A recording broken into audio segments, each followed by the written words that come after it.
ยามเช้าในเมืองเล็กๆริมแม่น้ำโขงสายลมพัดเย็นเบาๆท่ามกลางเสียงนกร้องและกลิ่นหอมของกาแฟอิงฟ้าเดินเข้ามาในร้านหนังสือที่เธอทำงานอยู่ร้านเล็กๆที่แทบไม่มีลูกค้าแต่เต็มไปด้วยหนังสือที่เธอหลงรักเธอเคยฝันจะมีร้านหนังสือของตัวเองในเมืองใหญ่แต่ความฝันนั้นพังทลายลงเมื่อร้านที่เปิดอยู่ได้ไม่นานก็ต้องปิดตัวเธอ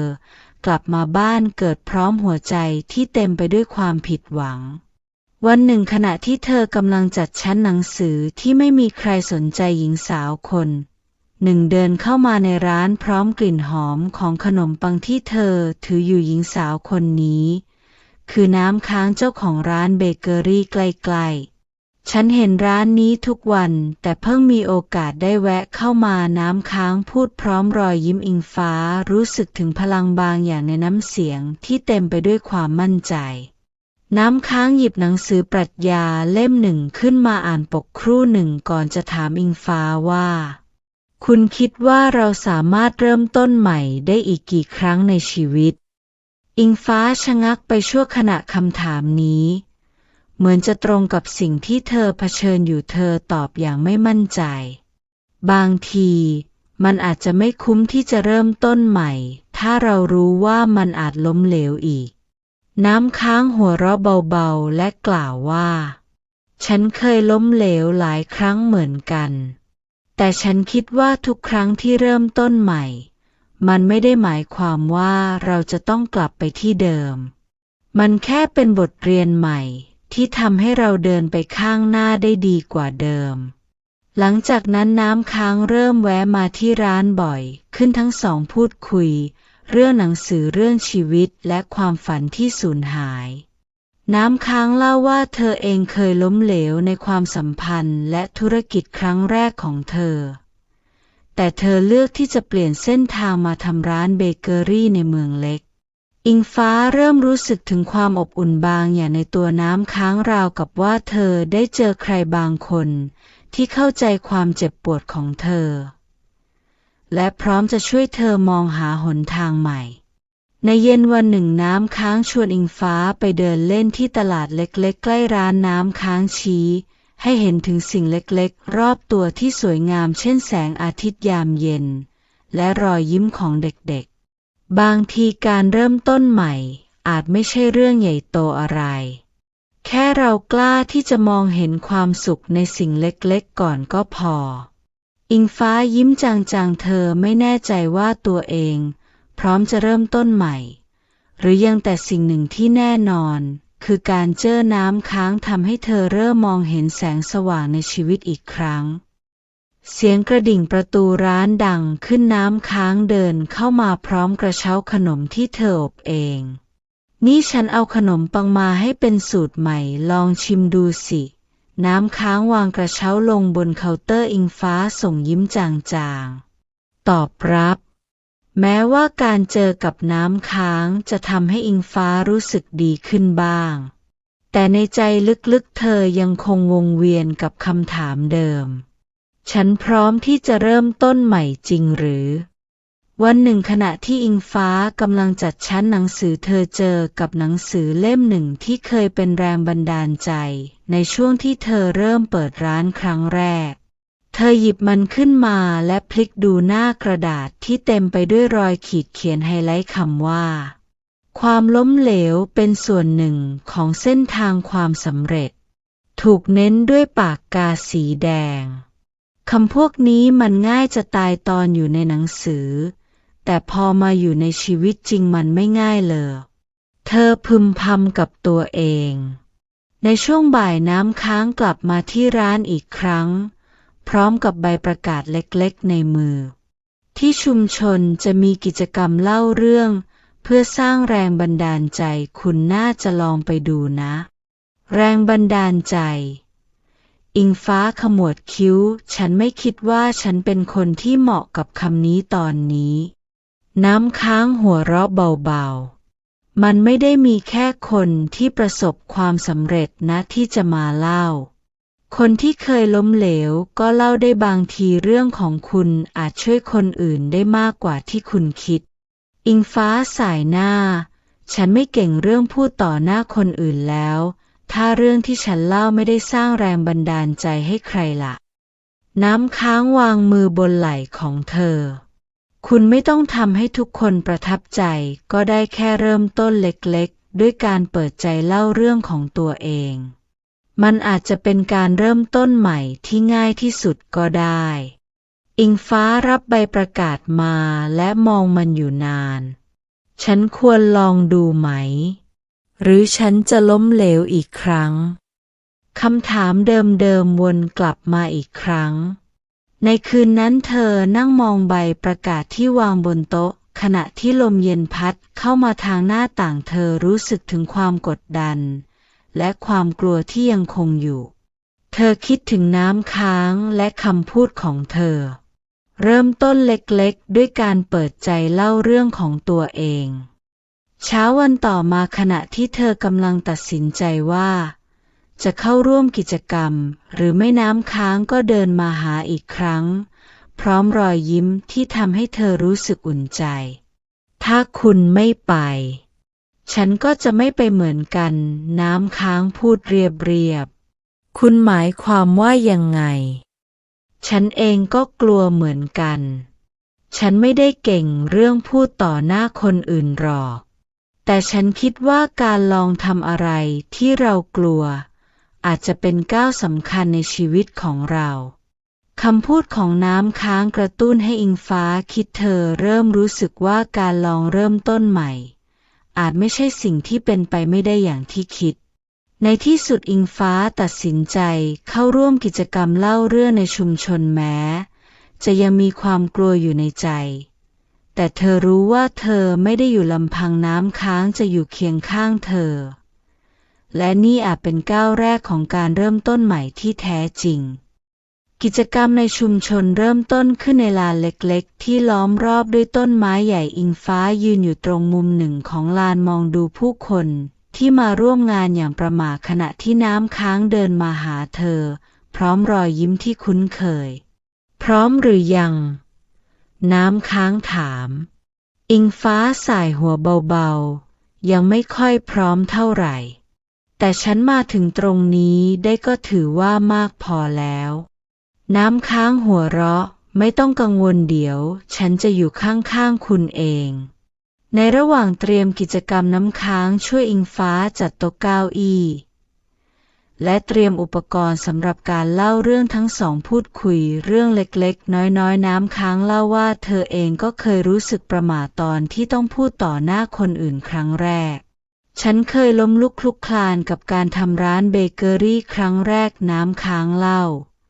แต่การได้มาทำอะไรแบบนี้มันทำให้ฉันรู้สึกว่าสิ่งเล็กๆที่เราทำอาจมีความหมายต่อคนอื่นมากกว่าที่เราคิดอิงฟ้ามองน้ำค้างด้วยความสงสัยคุณดูเป็นคนที่มีพลังบวกตลอดเวลาทำไมคุณถึงไม่ยอมแพ้น้ำค้างนิ่งไปครู่หนึ่งก่อนตอบด้วยรอยยิ้มบางๆเพราะฉันเคยสูญเสียทุกอย่างไปแล้วมันทำให้ฉันรู้ว่าชีวิตมีค่ามากแค่ไหนในช่วงพักระหว่างกิจกรรมน้ำค้างเล่าเรื่องราวของเธอให้ฟังฉันเสียพ่อแม่ไปตอนที่ยังเรียนมหาวิทยาลัยพวกเขาเป็นทุกอย่างในชีวิตของฉันการสูญเสียทำให้ฉันหลงทางอยู่พักใหญ่ฉันไม่รู้ว่าจะไปต่อยังไงแต่สุดท้ายฉันเลือกที่จะเดินหน้าต่อเพราะฉันรู้ว่าพวกเขาคงอยากให้ฉันมีความสุขคำพูดของน้ำค้างทำให้อิงฟ้ารู้สึกสะเทือนใจเธอไม่เคยรู้ว่าน้ำค้างที่ดูร่าเริงและมั่นคงขนาดนี้จะเคยผ่านช่วงเวลาที่มืดมนมาก่อนคืนนั้นหลังจากกิจกรรมจบลงอิงฟ้ากลับมานั่งคิดถึงคำพูดของน้ำค้างเธอ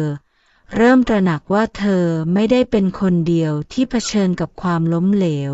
หรือความสูญเสียบางทีการเจอคนที่เข้าใจความเจ็บปวดของเรามันอาจจะเป็นสิ่งที่ฉันต้องการมากที่สุดตอนนี้หลังจากเสร็จกิจกรรมน้ำค้างพาอิงฟ้าไปนั่งพักที่ริมน้ำทั้งสองนั่งมองดวงจันทร์สะท้อนบนผิวน้ำเงียบๆก่อนที่น้ำค้างจะพูดขึ้น ขอบคุณนะที่ตัดสินใจมาร่วมกิจกรรมวันนี้ อิงฟ้าหันมามองน้ำค้างและพูดด้วยน้ำเสียงจริงใจ ฉันต้องขอบคุณคุณมากกว่าถ้าไม่ได้คุณฉันคงไม่ได้มองเห็นตัวเองในมุมใหม่แบบนี้ อิงฟ้าเริ่มรู้สึกว่าความสัมพันธ์ระหว่างเธอกับน้ำค้างไม่ได้เป็นแค่การพูดคุยธรรมดาอีกต่อไปความอบอุ่นและความเข้าใจที่น้ำค้างมอบให้เหมือนเป็นแสงสว่างที่ค่อยๆลบความมืดมนในใจเธอบางทีการมีใครสักคนที่เดินไปข้างๆเราอาจเป็นการเริ่มต้นใหม่ที่ดีที่สุดเช้าตรู่ของวันใหม่แสงแดดอ่อนๆส่องผ่านกระจกหน้าร้านหนังสืออิงฟ้านั่งอยู่หลังเคาน์เตอร์พร้อมกับหนังสือเล่มหนึ่งในมือหนังสือเล่มนี้คือหนังสือที่น้ำค้างยืมมาจากห้องสมุดชุมชนเมื่อวันก่อน The Art of Letting Go ซึ่งเต็มไปด้วยคำคมและบทเรียนชีวิตที่เขียนด้วยภาษาง่ายๆแต่ลึกซึ้งขณะพลิกหน้ากระดาษเธอหยุดอยู่ที่คำหนึ่งที่เขียนไว้ว่าความล้มเหลวไม่ใช่จุดจบแต่คือบทเรียนที่ช่วยให้เราเติบโตคำเหล่านี้ทำให้อิงฟ้าหวนนึกถึงอดีตการเปิดร้านในเมืองใหญ่ที่ล้มเหลวอย่างสิ้นเชิงและความผิดหวังที่กัดกินหัวใจเธอมาจนถึงวันนี้ช่วงเย็นน้ำค้างแวะมาที่ร้านพร้อมขนมอีกครั้งหนังสือเป็นยังไงบ้าง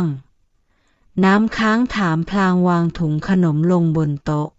มันดีนะแต่ฉันไม่แน่ใจว่าตัวเองจะทำตามที่หนังสือแนะนำได้จริงๆหรือเปล่าอิงฟ้าตอบเสียงเบาทำไมถึงคิดแบบนั้นน้ำค้างถามด้วยความสนใจฉันยังกลัวว่าถ้าฉันลองอีกครั้งแล้วมันล้มเหลวอีกฉันจะไม่เหลืออะไรเลยน้ำค้างนั่งลงข้างๆและพูดด้วยน้ำเสียงจริงจังแต่ใจดีคุณรู้ไหมความล้มเหลวของฉันก็เคยทำให้ฉันรู้สึกเหมือนโลกทั้งใบแตกสลายแต่สิ่งที่ฉันเรียนรู้คือการล้มเหลวไม่ได้ทำให้เราหมดคุณค่ามันแค่บอกว่าเรายังต้องเรียนรู้อีกมากน้ำค้างชวนอิงฟ้าทำกิจกรรมใหม่ที่เธอคิดขึ้นมาเป็นเวิร์กช็อปเล็กๆให้ผู้คนในชุมชนเขียนจดหมายถึงตัวเองในอดีตเพื่อสะท้อนความคิดและให้อภัยตัวเองในเรื่องที่เคยผิดพลาดอิงฟ้าลังเลแต่สุดท้ายก็ยอมลองเขียนจดหมายถึงตัวเองในวันที่ร้านของเธอล้มเหลวถึงอิงฟ้าในวันนั้นเธออาจจะรู้สึกว่าทุกอย่างพังพินาศแต่ความล้มเหลวครั้งนี้ไม่ได้หมายความว่าเธอไม่เก่งมันแค่บอกว่าเธอมีโอกาสที่จะเรียนรู้และเติบโตขึ้นหลังเขียนเสร็จเธอรู้สึกเบาขึ้นอย่างน่าประหลาดน้ำค้างมองดูเธอด้วยรอยยิ้มอบอุ่นและพูดว่าการให้อภัยตัวเองเป็นก้าวแรกที่จะทำให้เราก้าวไปข้างหน้าได้ระหว่างเดินกลับบ้านด้วยกันในเย็นวันนั้นอิงฟ้าสังเกตว่าความรู้สึกของเธอต่อน้ำค้างเริ่มเปลี่ยนไปจากความขอบคุณธรรมดากลายเป็นความอบอุ่นที่ลึกซึ้งเธอรู้สึกว่าน้ำค้างไม่ใช่แค่เพื่อนร่วมกิจกรรมอีกต่อไปแต่เป็นคนที่เข้าใจเธอในแบบที่ไม่เคยมีใครเข้าใจมาก่อนขณะที่ทั้งสองเดินผ่านสะพานเล็กๆน้ำค้างหยุดเดินและมองดูแสงไฟจากบ้านเรือนที่สะท้อนในน้ำคุณรู้ไหมว่าน้ำที่ไหลไปแล้วไม่เคยย้อนกลับมาอีกเลยน้ำค้างพูดเบาๆอิงฟ้าหยุดฟังเธอรู้ว่าประโยคนี้ไม่ใช่แค่คำพูดทั่วไปแต่มันคือสิ่งที่น้ำค้างอยากบอกเธอชีวิตของเราก็เหมือนกันอิงฟ้าเราไม่สามารถย้อนกลับไปแก้ไขอดีตได้แต่เราสามารถเรียนรู้จากมันและสร้างอนาคตที่ดีกว่าได้อิงฟ้ารู้สึกว่าคำพูดของน้ำค้างทำให้เธอเข้าใจบางสิ่งที่เธอเคยปฏิเสธมาตลอดความล้มเหลวของเธอไม่ใช่สิ่งที่ต้องกลัวแต่เป็นสิ่งที่ต้องยอมรับในคืนนั้นอิงฟ้ากลับมาที่ห้องและเขียนโน้ตไว้บนกระจกโต๊ะเครื่องแป้งอย่ากลัวที่จะล้มอีกครั้งเพราะทุกครั้งที่ล้มเราได้เรียนรู้ เธอรู้สึกได้ถึงพลังใหม่ในตัวเองพลังที่มาจากความเข้าใจและกำลังใจที่น้ำค้างมอบให้เช้าวันหนึ่งอิงฟ้ากำลังยืนมองชั้นหนังสือในร้านด้วยความรู้สึกที่ต่างออกไปจากเดิมหนังสือเล่มที่น้ำค้างแนะนำไว้ยังคงวางอยู่บนโต๊ะเธอหวนคิดถึงคำพูดของน้ำค้างเกี่ยวกับการเริ่มต้นสิ่งเล็กๆที่มีความหมายบางทีฉันควรลองอะไรใหม่ๆดูบ้างอิงฟ้าคิดในใจเธอตัดสินใจเขียนป้ายด้วยลายมือตัวเองว่ามุมแนะนำหนังสือเปลี่ยนชีวิตพร้อมนำหนังสือเล่มโปรดในหัวข้อพัฒนาตัวเองมาเรียงไว้เมื่อมุมนี้พร้อมแล้วอิงฟ้ารู้สึกประหม่าเธอสงสัยว่าลูกค้าจะสนใจหรือไม่แต่เธอก็รวบรวมความกล้าโพสต์รูปมุมนี้ลงในกลุ่ม Facebook ของชุมชนพร้อมข้อความว่าหากคุณกำลังมองหากำลังใจหรือแรงบันดาลใจมุมเล็กๆในร้านหนังสือของเรามีคำตอบให้คุณค่ะภายในวันเดียวโพสต์ได้รับความสนใจมากกว่าที่เธอคาดไว้หลายคนคอมเมนต์และส่งข้อความมาขอบคุณที่เธอเปิดมุมนี้น้ำค้างเดินเข้ามาในร้านในช่วงบ่ายพร้อมขนมเค้กสูตรใหม่เห็นโพสต์แล้วนะดีใจด้วยที่คุณเริ่มต้นอะไรใหม่ๆน้ำค้างพูดพร้อมรอยยิ้มอิงฟ้าหัวเราะเบาๆยังไม่รู้เลยว่าจะได้ผลไหมแต่ฉันอยากลองดูน้ำค้างช่วยเธอจัดหนังสือเพิ่มเติมและยังแนะนำให้จัดกิจกรรมเสริมเช่นการจัดมินิเวิร์กช็อปแบ่งปันประสบการณ์จากหนังสือที่มีผลต่อชีวิต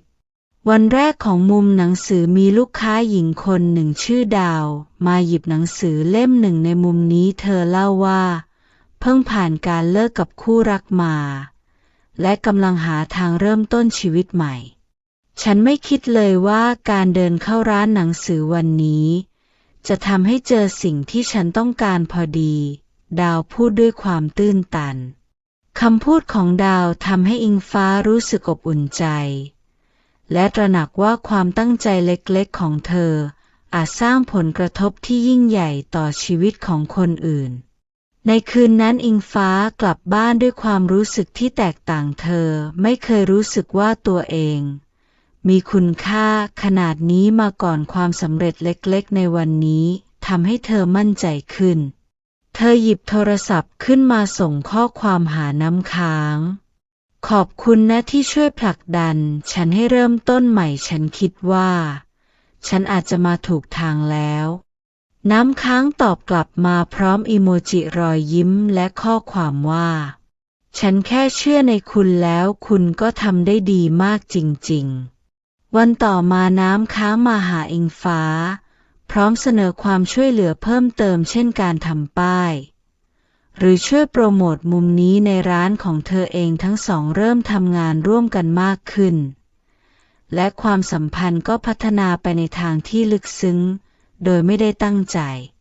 อิงฟ้านั่งอยู่ในร้านมองดูลูกค้าที่หยิบหนังสือในมุมแนะนำของเธอไปอ่านเธอยิ้มให้กับตัวเองและคิดว่า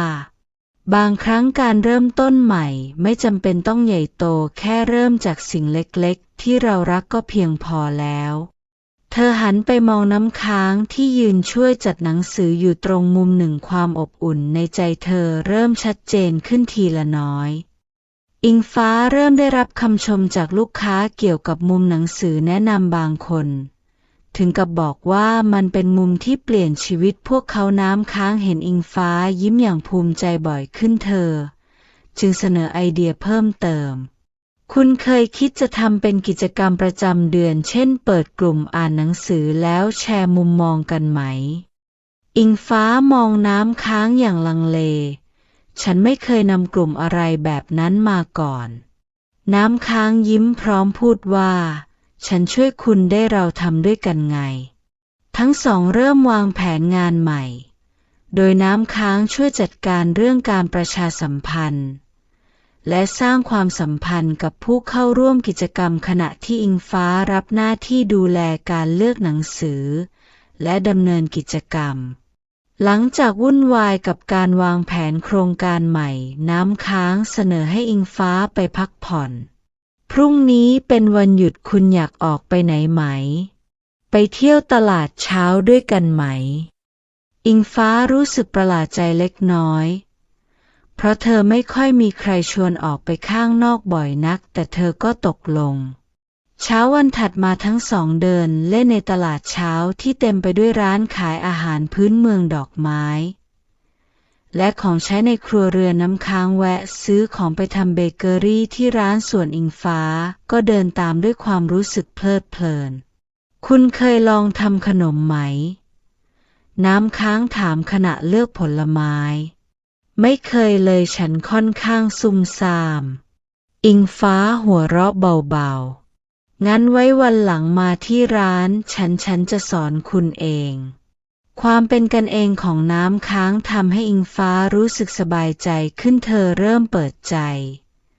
และพูดถึงเรื่องที่เธอไม่เคยบอกใครเช่นความฝันที่ยังค้างคาในใจ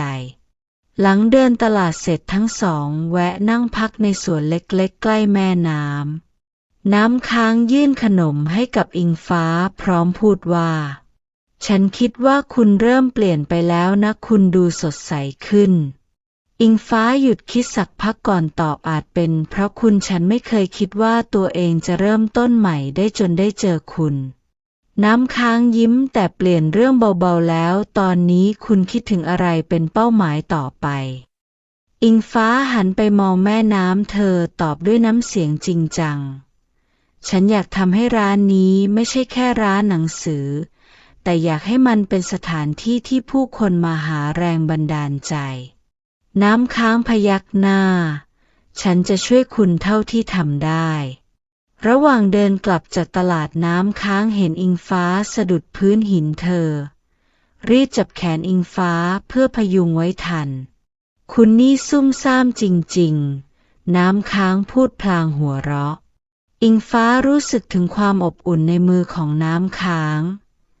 และเธอรู้ว่าหัวใจของเธอเริ่มเต้นแรงขึ้นอย่างไม่เคยเป็นมาก่อน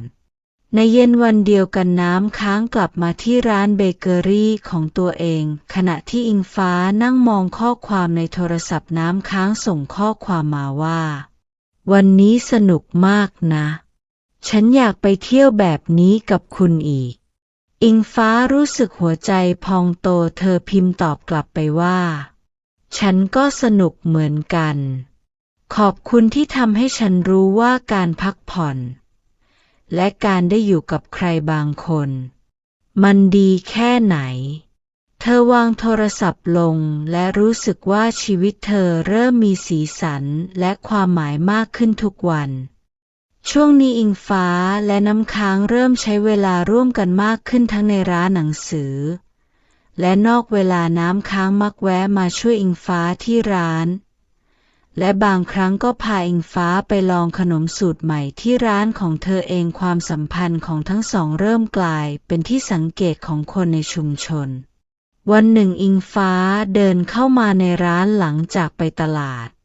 เธอได้ยินกลุ่มลูกค้าผู้หญิงสูงวัย2 คนพูดคุยกันเบาๆแต่เสียงยังชัดพอที่จะได้ยินเห็นผู้จัดการร้านหนังสือกับเจ้าของร้านเบเกอรี่คนนั้นไหมใกล้ชิดกันจนน่าสงสัยใช่ดูไม่ปกติเลยคงจะเป็นแบบนั้นล่ะมั้งคำพูดนั้นเหมือนน้ำเย็นที่ราดลงมาบนใจอิงฟ้ารู้สึกไม่สบายใจแต่เธอพยายามไม่แสดงออกวันถัดมาน้ำค้างสังเกตว่าอิงฟ้าดูซึมเศร้าและไม่พูดมากเหมือนเคยคุณโอเคไหมดูเหมือนคุณมีอะไรในใจน้ำค้างถามขณะช่วยจัดหนังสืออิงฟ้าพยายามหลบสายตาเปล่าหรอกฉันแค่เหนื่อยน้ำค้างรู้ว่าอิงฟ้ากำลังปิดบังอะไรบางอย่างแต่เธอไม่อยากกดดันวันหนึ่งขณะที่ทั้งสองนั่งคุยกันในร้านเบเกอรี่มีลูกค้าคนหนึ่งเดินเข้ามาและพูดเชิงประชดประชันนี่คือคู่หูใหม่ในชุมชนเหรอคะช่วยกันทำกิจกรรมได้แนบแน่นดีจังอิงฟ้าหน้าแดงด้วยความอายและพยายามปฏิเสธเราแค่ช่วยกันทำงานค่ะไม่มีอะไรแบบนั้นน้ำค้างรู้สึกเจ็บปวดเล็กน้อย เมื่อได้ยินคำพูดของอิงฟ้าเธอไม่คิดว่าอิงฟ้าจะรู้สึกอายที่ถูกเข้าใจว่าใกล้ชิดกับเธอหลังจากลูกค้าคนนั้นออกไปน้ำค้างจึงถามตรงๆคุณรู้สึกอายเหรอที่คนอื่นคิดว่าเราสนิทกันเกินไปอิงฟ้าสะดุ้งเธอรีบพูดแก้ไม่ใช่แบบนั้นฉันแค่ไม่อยากให้คนอื่นเอาไปพูดในแง่ลบน้ำค้างเงียบไปสักพักก่อนพูดด้วยน้ำเสียงเรียบถ้าคุณกลัวว่าการเป็นเพื่อนกับฉันจะทำให้คนพูดไม่ดีเกี่ยวกับคุณบางทีฉันควรถอยออกมาหลังจากการสนทนานั้นน้ำค้างพยายามลดการมาหาอิงฟ้าที่ร้านหนังสือเธอไม่อยากเป็นต้นเหตุที่ทำให้อิงฟ้าลำบากใจในขณะเดียวกันอิงฟ้ารู้สึกถึงความว่างเปล่าที่น้ำค้างไม่ได้อยู่เคียงข้างเหมือนเดิมอิงฟ้าเริ่มตระหนักว่าความกลัวเสียงวิจารณ์ของคนอื่นทำให้เธอสูญเสียสิ่งที่สำคัญในชีวิตไปหลังจากผ่านไปหลายวันอิงฟ้าตัดสินใจไปหาน้ำค้างที่ร้านเบเกอรี่เธอเดินเข้ามาในร้านที่เงียบสงบน้ำค้างกำลังจัดขนมอยู่หลังเคาน์เตอร์น้ำค้างฉันขอโทษอิงฟ้าพูดด้วยน้ำเสียงจริงจังน้ำค้างเงยหน้ามองเธอขอโทษเรื่องอะไรเรื่องที่ฉันทำให้คุณรู้สึกว่าฉันอายที่จะสนิทกับคุณฉันแค่ยังไม่ชินกับการที่ต้องเผชิญหน้ากับคำพูดของคนอื่นน้ำค้างยิ้มเล็กน้อยฉันเข้าใจแต่สิ่งที่สำคัญกว่าคือคุณให้ความสำคัญกับคำพูดของคนอื่นมากกว่าความรู้สึกของตัวเองหรือเปล่าคำพูดของน้ำค้างทำให้อิงฟ้าสะดุ้งเธอรู้ว่าคำตอบคือใช่คุณคือคนที่ทำให้ฉันกล้าจะเริ่มต้นใหม่ฉันไม่อยากเสียคุณไปเพียงเพราะเสียงวิจารณ์ของคนอื่น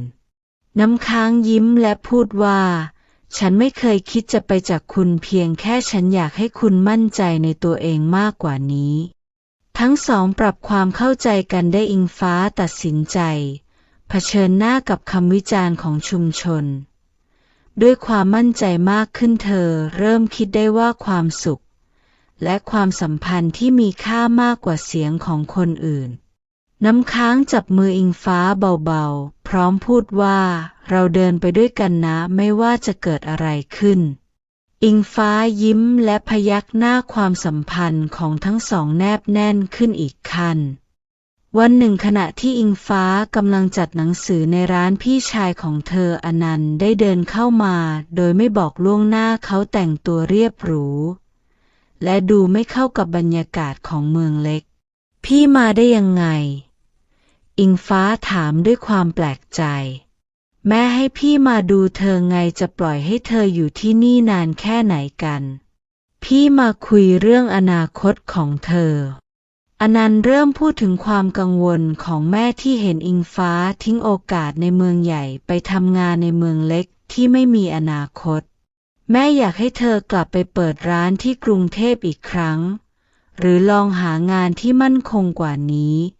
ไม่ใช่เป็นแค่ผู้จัดการร้านหนังสือในเมืองเล็กๆอิงฟ้ารู้สึกถึงแรงกดดันเธอพยายามอธิบายพี่ไม่เข้าใจฉันมีความสุขที่นี่มันไม่ใช่เรื่องของความสำเร็จแบบที่ครอบครัวเรามองแต่มันเป็นเรื่องของชีวิตที่ฉันอยากจะใช้อนันต์ถอนหายใจหนักอย่าเอาอารมณ์นำเธอล้มเหลวมาก่อนและเธอจะล้มเหลวอีกถ้าเลือกอยู่ที่นี่ในจังหวะที่การสนทนาเริ่มตึงเครียดน้ำค้างเดินเข้ามาในร้านพร้อมกับขนมเธอสังเกตเห็นสีหน้าของอิงฟ้าและสัมผัสได้ถึงความอึดอัดสวัสดีค่ะคุณคงเป็นพี่ชายของอิงฟ้าฉันน้ำค้างเป็นเพื่อนเธอน้ำค้างแนะนำตัวด้วยน้ำเสียงนุ่มนวลเพื่อนเหรออนันต์มองน้ำค้างด้วยสายตาสงสัยน้ำค้างไม่สนใจท่าทีของอนันต์เธอหันไปหาอิงฟ้าเป็นอะไรหรือเปล่าหน้าตาไม่ดีเลยอิงฟ้าลังเลแต่ในที่สุดก็เล่าเรื่องที่อนันต์พยายามกดดันให้เธอกลับกรุงเทพน้ำค้างฟังอย่างใจเย็นก่อนที่จะพูดขึ้นมาบางครั้งความสำเร็จไม่ใช่สิ่งที่ทุกคนเห็นตรงกัน แต่มันคือความพอใจในสิ่งที่เราทำคุณคิดอย่างนั้นไหมคะ น้ำค้างชวนอนันต์นั่งคุยด้วยกัน เธอเล่าเรื่องตัวเองที่เคยพยายามเปิดร้านเบเกอรี่ในกรุงเทพแต่ล้มเหลว และการตัดสินใจกลับมาที่เมืองเล็กก็เป็นการเริ่มต้นใหม่ที่ดีที่สุดในชีวิต ความล้มเหลวไม่ได้หมายความว่าเราต้องหยุดแต่บางครั้งมันคือโอกาสให้เราได้รู้ว่าที่ไหนคือที่ของเราคำพูดของน้ำค้างทำให้อนันต์เงียบไปเขาเริ่มมองน้ำค้างด้วยสายตาที่เปลี่ยนไป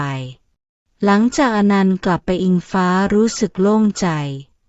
แต่ก็ยังสับสนกับความรู้สึกตัวเองเธอเริ่มถามตัวเองว่าเธอพร้อมจะยืนหยัดในเส้นทางที่เลือกหรือไม่น้ำค้างมานั่งข้างๆและพูดเบาๆอย่าลืมว่าชีวิตของคุณเป็นของคุณเองไม่มีใครเดินแทนคุณได้อิงฟ้ายิ้มและพูดด้วยความมั่นใจที่เพิ่มขึ้นขอบคุณที่อยู่ข้างฉันจะพยายามทำให้ครอบครัวเข้าใจหลังจากเหตุการณ์ที่อิงฟ้าเผชิญกับพี่ชายเธอเริ่มรู้สึกหนักใจเกี่ยวกับอนาคตของตัวเองในเย็นวันนั้นเธอนั่งมองร้านหนังสือที่เริ่มเงียบลงและเกิดคำถามในใจว่าเธอกำลังทำในสิ่งที่ถูกต้องหรือไม่น้ำค้างเดินเข้ามาหาเธอถือถ้วยช็อกโกแลตร้อนมาให้อิงฟ้า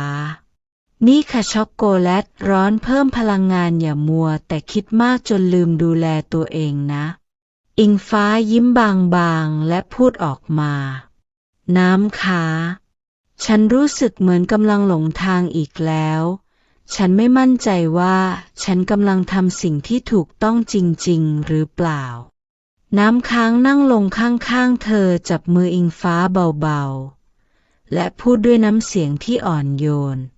อิงฟ้าคุณค่าของเราไม่ได้อยู่ที่คนอื่นมองเราอย่างไรแต่มันอยู่ที่เราให้ค่ากับตัวเองยังไงต่างหากน้ำค้างเล่าเรื่องราวของตัวเองเมื่อครั้งที่เธอเคยโดนคนรอบข้างวิจารณ์เรื่องการเลือกกลับมาเปิดร้านเบเกอรี่ในเมืองเล็กหลายคนมองว่าเธอหนีความล้มเหลวจากกรุงเทพบางคนถึงกับพูดว่าเธอไม่กล้าสู้ชีวิตตอนนั้นฉันเสียใจมากนะฉันสงสัยว่าฉันผิดไหมที่เลือกแบบนี้แต่สุดท้ายฉันก็รู้ว่าไม่ว่าใครจะพูดอะไรเราเป็นคนเดียวที่ต้องอยู่กับการตัดสินใจของเราถ้ามันทำให้เรามีความสุขก็พอแล้วคำพูดของน้ำค้างสะท้อนเข้าไปในใจของอิงฟ้าเธอเริ่มมองตัวเองในมุมที่ต่างออกไปน้ำค้างคุณทำให้ฉันคิดได้ว่าบางทีฉันไม่ควรปล่อยให้คำพูดของคนอื่นมาครอบงำตัวเองมากขนาดนี้น้ำค้างยิ้มอย่างอบอุ่นใช่ค่ะสิ่งที่สำคัญที่สุดคือคุณต้องเชื่อมั่นในตัวเองฉันจะอยู่ข้างคุณเสมอในคืนนั้นทั้งสองคนใช้เวลาคุยกันเรื่องอนาคตความฝันและความหวังน้ำค้างบอกอิงฟ้าว่าเธอควรลองพิจารณาเป้าหมายของตัวเองใหม่ไม่ใช่ในแบบที่ครอบครัวหรือใครคาดหวังแต่ในแบบที่อิงฟ้าต้องการอิงฟ้ารู้สึกขอบคุณน้ำค้างอย่างลึกซึ้งเธอไม่เคยรู้สึกว่ามีใครเข้าใจและสนับสนุนเธอได้มากขนาดนี้อิงฟ้ายืนหน้ากระจกในห้องของตัวเองเธอมองตัวเองในเงาสะท้อนและพูดเบาๆฉันจะให้ค่ากับตัวเองมากขึ้นและจะไม่ยอมแพ้น้ำค้างส่งข้อความมาหาในตอนดึกคืนนี้หลับฝันดีนะพรุ่งนี้เป็นวันใหม่และคุณจะทำได้ดีเสมอข้อความนั้นทำให้อิงฟ้ายิ้มได้เธอรู้ว่าการเดินทางของเธอเพิ่งเริ่มต้นและมีคนที่พร้อมจะอยู่เคียงข้างหลังจากได้รับกำลังใจจากน้ำค้างอิงฟ้าเริ่มมองหาหนังสือที่เคยให้แรงบันดาลใจเธอในอดีตเธอพบหนังสือเล่มหนึ่งชื่อการค้นพบตัวเองในวันที่หลงทางซึ่งเป็นเล่มที่เธอเคยอ่านเมื่อตอนเริ่มต้นเปิดร้านหนังสือระหว่างอ่านเธอสะดุดกับบทหนึ่งที่พูดถึงการตั้งคำถามว่าสิ่งที่เรากำลังทำในตอนนี้สร้างคุณค่าให้กับชีวิตของเราและคนอื่นได้อย่างไร คำถามนี้ทำให้เธอเริ่มคิดว่าบางทีร้านหนังสือของเธออาจไม่ใช่แค่ธุรกิจแต่มันอาจเป็นสะพานที่เชื่อมโยงผู้คนเข้ากับความรู้และความหวังอิงฟ้าตัดสินใจสร้างกิจกรรมใหม่ที่ร้านหนังสือเธอจัดมุมข้อความเปลี่ยนชีวิตโดยให้ลูกค้าที่มาเยี่ยมร้านเขียนข้อความแรงบันดาลใจลงบนกระดาษแล้วติดไว้บนกระดาษในร้านกิจกรรมนี้เริ่มได้รับความสนใจจากลูกค้าในชุมชนและบางคนถึงกับกลับมาที่ร้านเพื่ออ่านข้อความใหม่ๆทุกสัปดาห์อิงฟ้ารู้สึกว่าร้านหนังสือเล็กๆแห่งนี้เริ่มมีชีวิตชีวาและสร้างความสุขให้กับผู้คนน้ำค้างมาที่ร้านเพื่อช่วยอิงฟ้าจัดกระดานข้อความในวันหยุดเธออ่านข้อความหนึ่งที่เขียนว่าความล้มเหลวไม่ใช่จุดจบแต่คือจุดเริ่มต้นของบทใหม่ในชีวิตน้ำค้างหันไปพูดกับอิงฟ้าข้อความนี้เหมือนเขียนให้คุณเลยนะคะอิงฟ้ายิ้มและตอบกลับบางทีฉันเองก็ต้องเขียนข้อความให้ตัวเองบ้างเหมือนกันในตอนเย็นอิงฟ้ากับน้ำค้างนั่งคุยกันที่ระเบียงหลังร้านน้ำค้างถามอิงฟ้าคุณเคยถามตัวเองไหมว่าถ้าคุณไม่ต้องกังวลเรื่องเงินหรือคำพูดของคนอื่นคุณอยากทำอะไรที่สุดคำถามนี้ทำให้อิงฟ้าหยุดคิดเธอตอบหลังจากนิ่งไปครู่หนึ่งฉันอยากใช้ร้านหนังสือเป็นพื้นที่ให้คนมาพบกันมาพูดคุยและแบ่งปันเรื่องราวชีวิตกันเหมือนเป็นที่พักใจเล็กๆน้ำค้างยิ้มอย่างอบอุ่นฉันว่าคุณทำได้แน่ๆคุณมีพลังที่ทำให้คนรอบข้างรู้สึกดีเสมอคืนนั้นอิงฟ้าเขียนข้อความติดไว้บนกระดานเป็นครั้งแรกเธอเขียนว่าการเริ่มต้นใหม่ไม่ได้หมายถึงการลืมอดีตแต่มันคือการยอมรับอดีตและเดินไปข้างหน้าด้วยหัวใจที่เข้มแข็งกว่าเดิมข้อความนี้กลายเป็นจุดเริ่มต้นที่ทำให้เธอรู้สึกถึงตัวเองในมุมใหม่เธอเริ่มเห็นว่าตัวเองไม่ได้ล้มเหลวแต่กำลังสร้างสิ่งใหม่ที่มีความหมายในวันถัดมาน้ำค้างมองข้อความที่อิงฟ้าเขียนแล้วอมยิ้มเธอแอบเพิ่มข้อความเล็กๆด้านล่างว่าและคุณจะไม่ต้องเดินไปข้างหน้าคนเดียวเพราะฉันจะอยู่ข้างคุณเสมอหน้ายิ้มอิงฟ้าเห็นข้อความนั้นในภายหลังเธอรู้สึกถึงความอบอุ่นในใจที่ยากจะอธิบายวันหนึ่งน้ำค้างได้รับจดหมายจากเพื่อนสนิทที่เป็นเจ้าของร้านกาแฟชื่อดังในเมืองใหญ่เพื่อนของเธอเสนอให้เธอย้ายไปเปิดร้านเบเกอรี่ในเมืองโดยพร้อมสนับสนุนทุกอย่างไม่ว่าจะเป็นสถานที่อุปกรณ์หรือแม้แต่การโปรโมทร้าน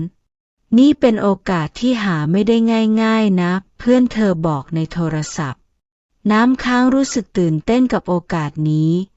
เพราะมันคือสิ่งที่เธอเคยใฝ่ฝันเมื่อหลายปีก่อนแต่เมื่อเธอเริ่มคิดถึงการย้ายจากเมืองเล็กและการทิ้งสิ่งที่เธอสร้างไว้ที่นี่รวมถึงอิงฟ้าเธอเริ่มลังเลในเย็นวันนั้นน้ำค้างเล่าเรื่องนี้ให้อิงฟ้าฟังเธอพูดด้วยน้ำเสียงที่เจือความสับสน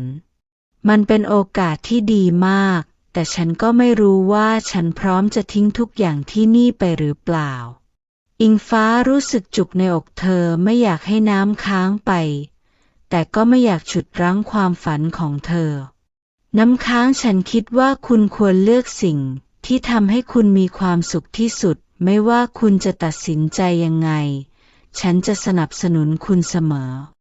คำพูดของอิงฟ้าทำให้น้ำค้างรู้สึกขอบคุณแต่ก็ทำให้เธอสับสนมากขึ้นวันต่อมาน้ำค้างเดินเล่นในชุมชนเธอพบกับลูกค้าประจำคนหนึ่งที่มักมาซื้อเค้กในร้านคุณน้ำค้างกำลังคิดจะย้ายไปเมืองใหญ่จริงๆเหรอคะถ้าไม่มีคุณฉันคงคิดถึงเค้กของคุณมากน้ำค้างยิ้มบางๆและตอบฉันก็ยังไม่แน่ใจเลยค่ะแต่การย้ายไปอาจจะทำให้ร้านเติบโตได้มากขึ้นลูกค้าคนนั้นพูดด้วยความจริงใจ บางครั้งการเติบโตไม่ได้หมายถึงการขยายใหญ่ขึ้นแต่มันคือการสร้างความหมายในที่ที่เราอยู่ต่างหากคำพูดนั้นสะกิดใจน้ำค้างเธอเริ่มมองโอกาสนี้ในมุมใหม่คืนนั้นน้ำค้างนั่งคุยกับอิงฟ้าอีกครั้งเธอบอกว่าฉันคิดเกี่ยวกับเรื่องนี้มาทั้งวันและฉันรู้ว่าเมืองใหญ่เป็นโอกาสที่ดีแต่มันไม่ได้เป็นสิ่งที่ฉันต้องการที่สุดอิงฟ้ามองน้ำค้างด้วยความสงสัยแล้วสิ่งที่คุณต้องการที่สุดคืออะไรน้ำค้างตอบด้วยรอยยิ้มอบอุ่นฉันอยากอยู่ที่นี่อยู่ในที่ที่ฉันรู้สึกมีคุณค่าอยู่ในที่ที่ฉันได้สร้างความสุขให้กับผู้คนและอยู่ใกล้คนที่ทำให้ฉันรู้สึกอยากเป็นตัวเองที่สุดอิงฟ้ารู้สึกเหมือนหัวใจพองโตแต่เธอก็แกล้งแย่แล้วคนที่ทำให้คุณอยากเป็นตัวเองที่สุดนี่คือใครเหรอน้ำค้างหัวเราะ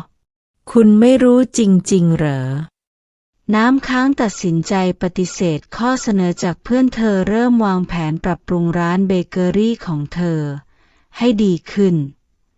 โดยรวมถึงการเพิ่มมุมที่เชื่อมโยงร้านกับร้านหนังสือของอิงฟ้า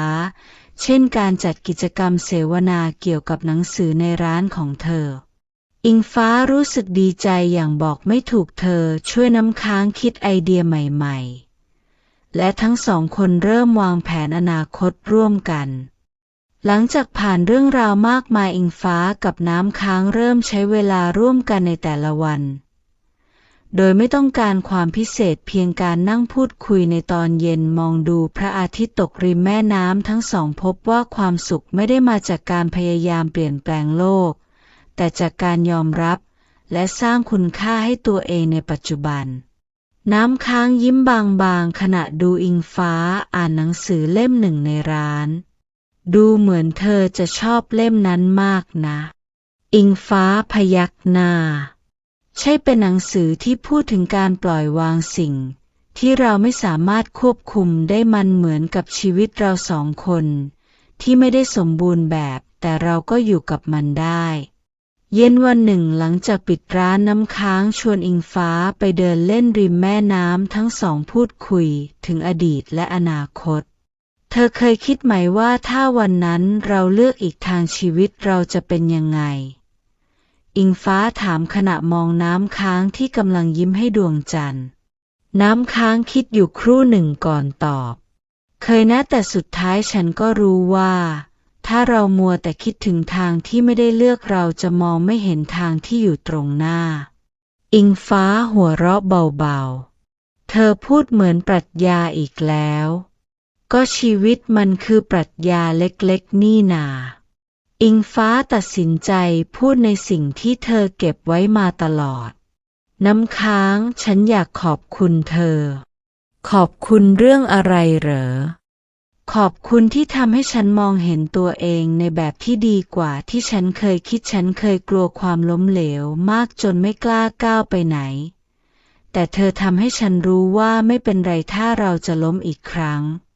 น้ำค้างยิ้มกว้างแล้วเธอก็ทำให้ฉันรู้ว่าการอยู่ในเมืองเล็กๆนี้ไม่ได้หมายความว่าเราจะไม่มีค่าในคืนนั้นทั้งสองหยุดเดินตรงท่าน้ำค้างยื่นมือไปจับมืออิงฟ้าฉันดีใจนะที่เราเจอกันอิงฟ้ามองน้ำค้างด้วยแววตาที่เต็มไปด้วยความรู้สึก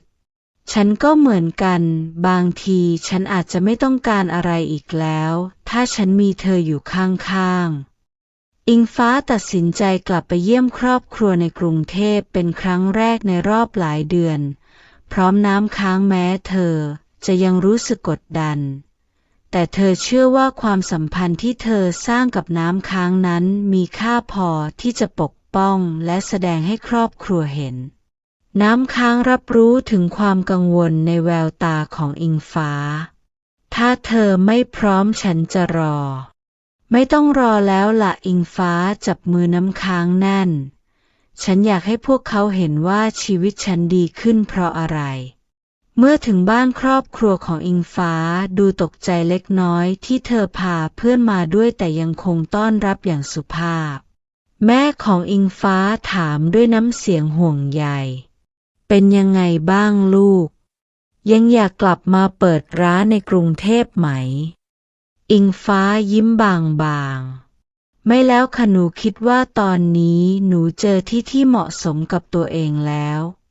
จริงเหรอแล้วคนที่มากับลูกนี่น้ำค้างแนะนำตัวด้วยรอยยิ้มสวัสดีค่ะหนูชื่อน้ำค้างค่ะเป็นเพื่อนที่ร้านหนังสือของอิงฟ้าค่ะในระหว่างมื้ออาหารพ่อของอิงฟ้าตั้งคำถามที่ทั้งสองไม่ทันตั้งตัวฟ้าพ่ออยากรู้ว่าเพื่อนคนนี้สำคัญกับลูกขนาดไหนอิงฟ้าหยุดชะงักมองหน้าน้ำค้างก่อนจะหันกลับไปตอบอย่างมั่นใจน้ำค้างไม่ได้เป็นแค่เพื่อนค่ะน้ำค้างเป็นคนที่ทำให้หนูมีความสุขและทำให้หนูอยากเริ่มต้นชีวิตใหม่อีกครั้งทุกคนในโต๊ะอาหารเงียบไปครู่หนึ่งก่อนที่แม่จะพูดขึ้นแล้วลูกแน่ใจเหรอว่าคนอื่นจะเข้าใจความสัมพันธ์แบบนี้น้ำค้างเอ่ยด้วยน้ำเสียงนุ่มนวลเราไม่ได้ต้องการให้ทุกคนเข้าใจค่ะแค่คนที่เรารักและห่วงใยเห็นว่าเรามีความสุขก็พอแล้วหลังมื้ออาหารอิงฟ้าแสดงรูปภาพและเรื่องราวเกี่ยวกับกิจกรรมที่เธอทำในร้านหนังสือและชุมชนเธอเล่าถึงความเปลี่ยนแปลงในตัวเองที่เกิดขึ้นเพราะกำลังใจจากน้ำค้างหนูไม่ได้รู้สึกพ่ายแพ้อีกแล้วค่ะแค่ได้อยู่ในที่ที่เหมาะสมกับตัวเองได้ทำสิ่งที่หนูรักและมีคนที่คอยสนับสนุนหนูก็พอใจแล้วพ่อและแม่ของอิงฟ้าสบตากันก่อนจะพยักหน้าถ้าลูกมีความสุขแบบนี้พ่อกับแม่ก็จะสนับสนุนลูกเมื่อออกจากบ้านน้ำค้างถามอิงฟ้าด้วยรอยยิ้มเป็นไงบ้างเธอโอเคไหมอิงฟ้าพยักหน้าน้ำตาคลอมันเหมือนยกภูเขาออกจากอกเลยขอบคุณนะที่อยู่ข้างๆนะน้ำค้างจับมืออิงฟ้าแน่นหลังจากได้กำลังใจจากครอบครัวและน้ำค้างอิงฟ้ารู้สึกว่าถึงเวลาแล้วที่จะลองอีกครั้งในการทำตามความฝันของตัวเองเธอนั่งอยู่ที่โต๊ะในร้านเบเกอรี่ของน้ำค้างพลางจดไอเดียลงในสมุดอย่างตั้งอกตั้งใจน้ำค้างเดินเข้ามาพร้อมขนมปังสดใหม่ในมือดูจริงจังเชียวคิดเลขเปิดร้านหนังสืออยู่เหรออิงฟ้ายิ้มก่อนจะพูดล้อใช่ฉันกำลังคำนวณว่าต้องขายหนังสือกี่เล่มถึงจะซื้อเค้กเธอได้ทุกวันน้ำค้างหัวเราะถ้างั้นก็อย่าลืมบวกค่าความน่ารักของฉันเข้าไปด้วยล่ะอิงฟ้าเงยหน้าขึ้นค่าความน่ารักเธอนี่คงแพงจนฉันต้องผ่อนไปอีก10 ปีแน่ๆในช่วงเย็นขณะที่ทั้งสองนั่งอยู่ริมแม่น้ำหลังเลิกงานน้ำค้างถามขึ้นเธอแน่ใจแล้วหรือว่าจะลองเปิดร้านอีกครั้งอิงฟ้าพยักหน้าแน่ใจฉันคิดว่ามันไม่ใช่แค่เรื่องของการขายหนังสือแต่เป็นการพิสูจน์ให้ตัวเองเห็นว่าฉันทำได้น้ำค้างยิ้มก่อนจะยื่นมือมาจับมืออิงฟ้าถ้าเธอล้มอีกฉันจะเป็นคนช่วยดึงเธอขึ้นเองแต่ถ้าเธอสำเร็จฉันจะไปเป็นลูกค้าประจำคนแรกของเธออิงฟ้าสายหน้าแค่เป็นเธออยู่ข้างๆฉันก็พอแล้วไม่ต้องซื้ออะไรหรอกน้ำค้างทำท่าคิดแต่ฉันซื้อเค้กมาแลกเป็นหนังสือได้ใช่ไหมในคืนเดียวกันอิงฟ้าชวนให้น้ำค้างไปดูสถานที่ที่เธอเล็งไว้สำหรับร้านใหม่สถานที่นั้นเป็นอาคารเล็กๆริมทางเดินที่มีต้นไม้ล้อมรอบน้ำค้างเดินสำรวจและหันมามองอิงฟ้ามันเหมาะกับเธอมากเลยเหมือนมันรอให้เธอมาที่นี่อิงฟ้ามองน้ำค้างด้วยสายตาที่เต็มไปด้วยความรู้สึกฉันว่าที่นี่เหมาะกับเรามากกว่าน้ำค้างเลิกคิ้วเราหมายความว่ายังไงอิงฟ้าค่อยๆก้าวเข้าไปใกล้และกุมมือน้ำค้าง ฉันไม่รู้ว่าฉันจะสำเร็จหรือเปล่าแต่ฉันรู้ว่าทุกอย่างจะโอเคถ้ามีเธออยู่ด้วยน้ำค้างหน้าแดงเล็กน้อยก่อนจะพูดล้อนี่เป็นคำขอแต่งงานหรือเปล่าถ้าใช่ฉันจะขอเค้กแต่งงานเป็นไส้ช็อกโกแลตนะทั้งสองหัวเราะก่อนที่อิงฟ้าจะดึงน้ำค้างเข้ามากอดแน่นไม่ใช่คำขอแต่งงานแต่เป็นคำสัญญาว่าฉันจะไม่ทำให้เธอผิดหวังวันต่อมาอิงฟ้าเริ่มลงมือเตรียมทุกอย่างสำหรับการเปิดร้านน้ำค้างช่วยเธอทุกขั้นตอนไม่ว่าจะเป็นการจัดตกแต่งร้านการเลือกหนังสือและแม้แต่การช่วยสร้างโปรโมชั่นขำๆอย่างซื้อหนังสือครบ3 เล่มรับฟรีคุกกี้จากน้ำค้างในร้านหนังสือเล็กๆริมถนนมีแสงแดดอ่อนๆส่องลอดหน้าต่างอิงฟ้ากำลังจัดเรียงหนังสือบนชั้นขณะที่น้ำค้างกำลังทำความสะอาดโต๊ะในมุมอ่านหนังสือน้ำค้างพูดขึ้นมาลอยๆรู้ไหมฉันว่าร้านเราน่าจะมีชื่อว่าอ่านไปยิ้มไปเพราะฉันเห็นเธอทำหน้าตลกเวลาจัดหนังสือทุกวันอิงฟ้าหันมาพร้อมยิ้มแห้งถ้าร้านจะชื่อแบบนั้นฉันจะเปลี่ยนมุมกาแฟของเธอเป็นชิมไปบ่นไปดีไหมน้ำค้างหัวเราะแล้วเดินเข้ามาหางั้นเราคงต้องโปรโมทร้านว่าร้านแห่งความสัมพันธ์ที่ตลกพอๆกับเจ้าของในช่วงบ่ายมีลูกค้าเข้ามาในร้านมากพอสมควรหลังจากลูกค้าคนสุดท้ายออกไปน้ำค้างเดินเข้ามาพร้อมกับเค้กชิ้นเล็กๆในมือวันนี้ฉันทำเค้กสูตรใหม่ลองชิมดูสิน้ำค้างยื่นจานให้อิงฟ้ารับมาแล้วจ้องเค้กนี่คือเค้กเหรอหรือของตกแต่งต้นคริสต์มาสน้ำค้างตีแขนอิงฟ้าเบาๆเธอนี่มันนักวิจารณ์เค้กแห่งปี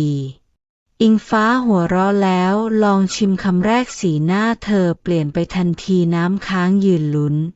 เป็นไงบ้างน้ำค้างถามด้วยความตื่นเต้นอิงฟ้าทำหน้าขรึมก่อนพูดฉันว่ามันต้องขายดีแน่ๆเพราะใครกินก็จะกลับมาซื้อซ้ำน้ำค้างยิ้มดีใจจริงเหรอใช่เพราะเขาต้องกลับมาเพื่อเอามันไปทิ้งน้ำค้างอ้าปากค้างก่อนจะหัวเราะเธอนี่มันไม่รักฉันแล้วแน่ๆอิงฟ้าหัวเราะพลางจับมือน้ำค้างรักสิถึงได้พูดตรงๆไง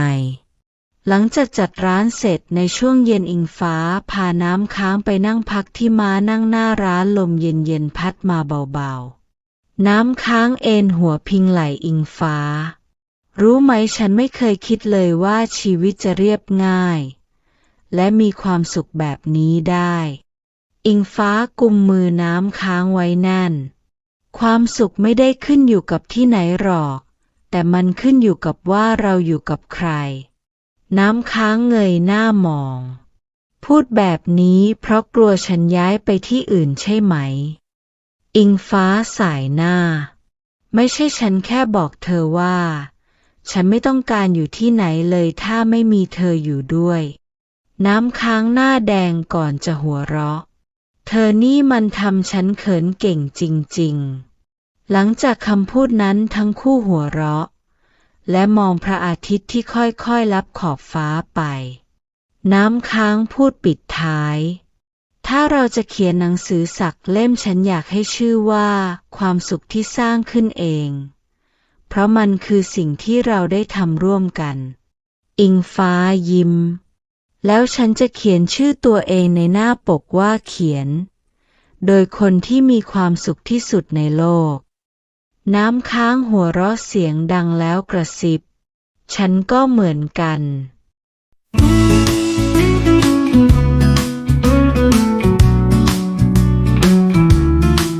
ในวันที่ฟ้าได้จางไม่มีแสงตะวันทอมมาฉันเคยเดินลำพังผ่านวันที่เหน็บหนาวใจ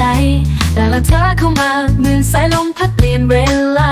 เติม เต็มในช่องว่างให้หัวใจได้เบ่งบานและเธอบอกกับฉันว่าความสุขอยู่ใกล้กว่าที่ตามองหาแค่ยิ้มเล็กๆก็พาให้ใจรู้ว่าฉันไม่ได้เดียวดายเมื่อความสุขมาเคาะประตูเปิดรับเธอด้วยใจที่อยู่รักที่อบอุ่นไม่ต้องการคำสัญญาเพื่อชีวิตเริ่มต้นอีกครั้ง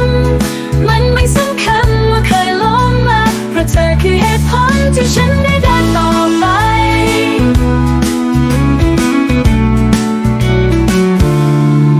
เรานั่งมองดาวตรงนั้นบนเส้นทางที่ไม่มีใครแค่จับมือของเธอไว้ทุกก้าวคือความหมายเสียงหัวเราะเบาๆที่เปลี่ยนความเหงาให้ละลายโลกทั้งใบดูสวยงามด้วยสายตาของเธอในบางครั้งก็ยังกลัวว่าจะพลาดอีกเหมือนเคยแต่เธอบอกให้ลองเชื่อใจเธอจะอยู่ตรงนี้ไม่หายไป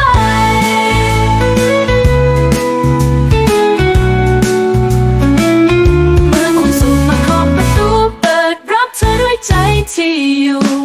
รักที่อบอุ่นไม่ต้องการคำสัญญาเมื่อชีวิตเริ่มต้นอีกครั้ง